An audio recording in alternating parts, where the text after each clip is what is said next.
When you understand that, that's when you have the potential to create great wealth for yourself and to achieve the things that you want in your career and to get paid your worth.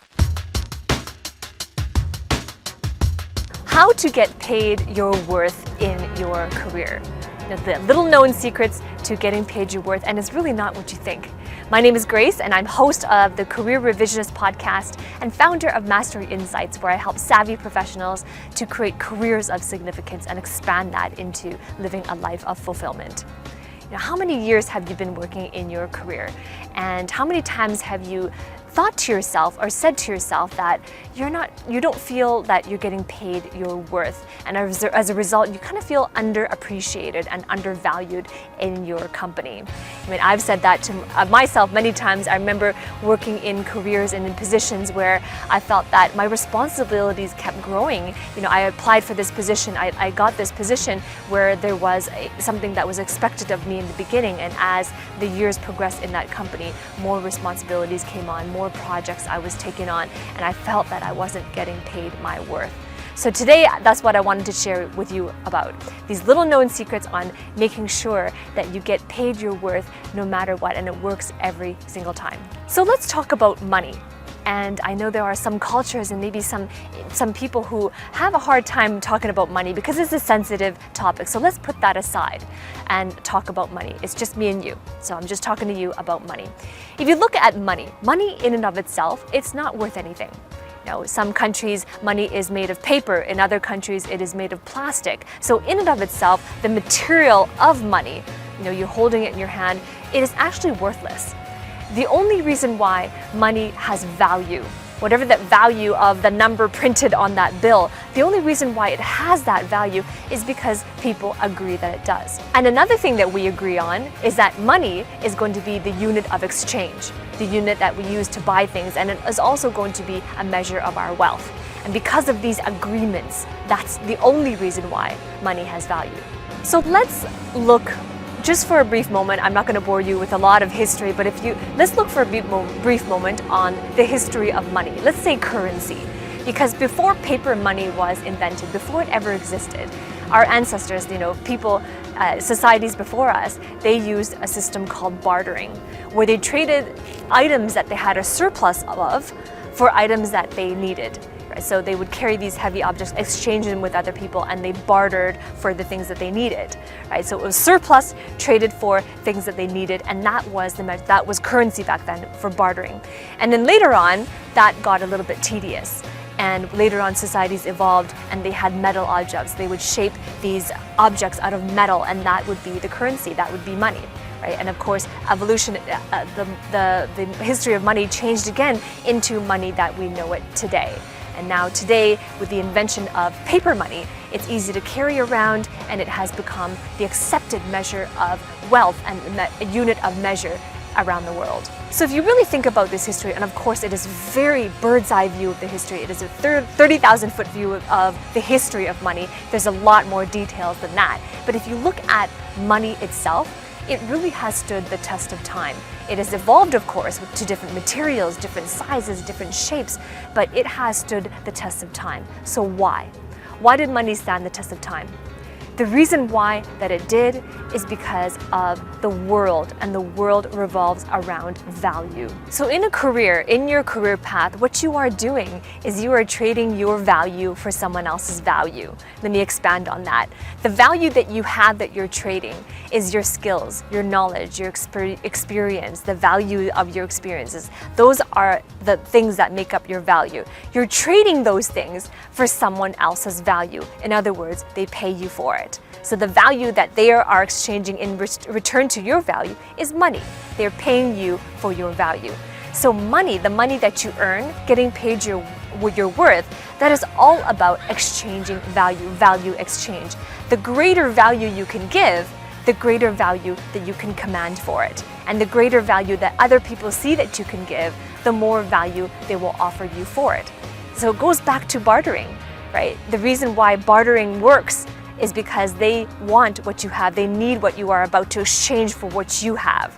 So the same thing is true in your career. When you understand that, that's when you have the potential to create great wealth for yourself and to achieve the things that you want in your career and to get paid your worth. I want to hear from you. Comment below. Do you feel that you're getting paid your worth? If you enjoyed this video, give me a thumbs up and also remember to subscribe to my channel. Ring that bell so you receive notifications each time I upload a new video. My first job ever in my life was working in a restaurant. I was a waitress, I was a cashier, and I was also the dishwasher, and I did all those other tasks as well. At that time, I was a minor. I started working in this restaurant when I was 11 years old. I wasn't paid a salary, but I was paid my worth. If you think about it, I didn't have skills, I didn't have knowledge, I was just a kid.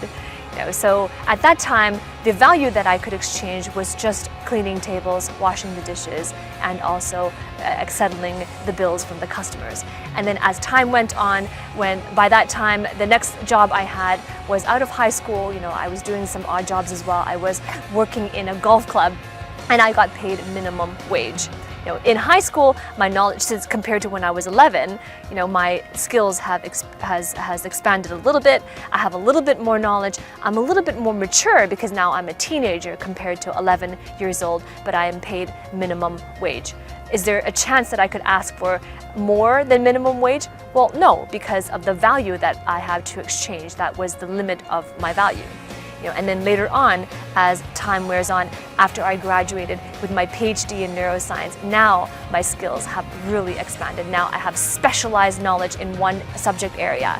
I have work experience. I have a vast knowledge in neuroscience and in healthcare.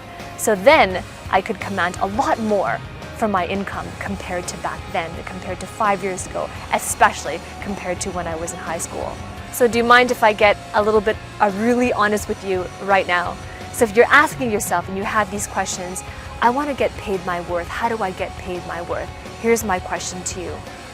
Have you ever considered that you already are getting paid your worth? Right? And it's a really hard pill to swallow. Sometimes the truth can be painful, but you have to be brutally honest with yourself. You have to be brutally honest with yourself and have give yourself that permission to really reflect on what's really true and what isn't.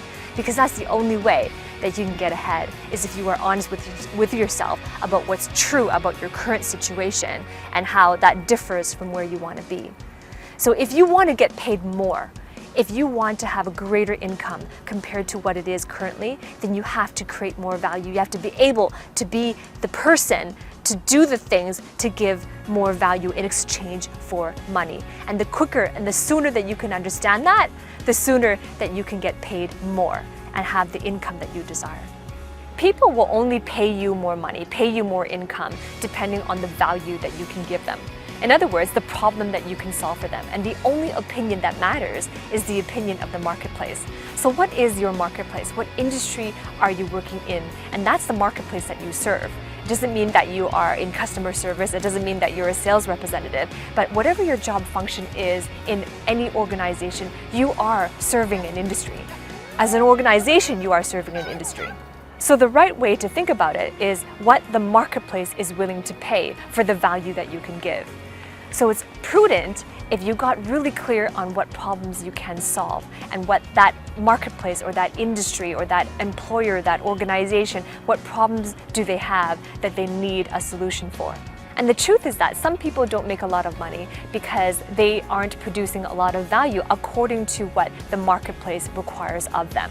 There's a wonderful quote that I love from Zig Ziglar, and he said that you can get anything you want in life if you help enough people to get what they want. And the same thing is true in your career.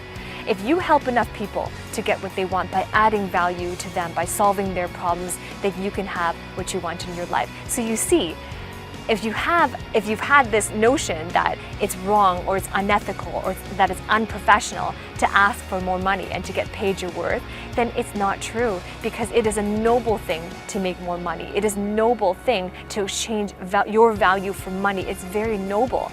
Because as Zig Ziglar said, the reason why that's happening is because you are helping enough people to get the things that they want, right? So it's heart-centered, it's service-based. So first of all, ask yourself, Is there something within you that is preventing you from having the income and earning the income that you want and that you desire? And is it internal, right? If it's self-limiting, a self-imposed belief, then just know that it is noble if you are approaching it from a service-based, from a heart-centered perspective. You see, most people don't think like this, and it's hurting their confidence.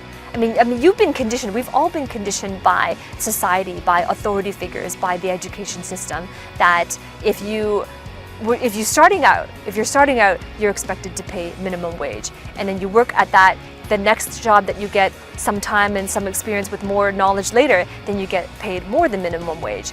And then after you maybe you finish college, and then you get paid a little bit more. And then what happens from that thinking, from that line of thinking, is that most people start to think that your income and your salary increase is linear and is based on time. So in other words, the more time you are in the workforce, the more you get paid, and that is simply not true. You can work as hard as you want in a particular career path, and it doesn't mean that it's going to lead to more income. Time is not the factor, right? So this way of thinking trains you to think that your income grows with time, and it grows with seniority, or it grows with anything that is related to time, but it doesn't. The only thing that grows your income, the only thing that assures you that you get paid your worth and you get paid the income that you desire, is if you provide more value, and you provide the value that's important in that marketplace. So the way that you continue to grow your income is to become a person of more value. So in other words, you're becoming a person of value. You have to become that person of value in order to do the things that you need to do in order to have the income that you desire. And please note, I'm not talking about intrinsic value here, right? As human beings, as a living human being, you have intrinsic value. Everybody has intrinsic value. That's not what I'm talking about. When I say becoming a person of value, I'm referring to the skills, the knowledge, the expertise, the experiential value, all of that potential that you're exchanging for money, right? Intrinsic value is a different animal. It's a different thing, and that's not what I'm talking about. I'm talking about value in terms of the value you bring to an industry marketplace. So what I'm talking about is there's two steps. The first one is how to develop your skill stack so that you become valuable to the marketplace and irreplaceable. And then the second step is to communicate that value in ways that the marketplace will know what you have to offer.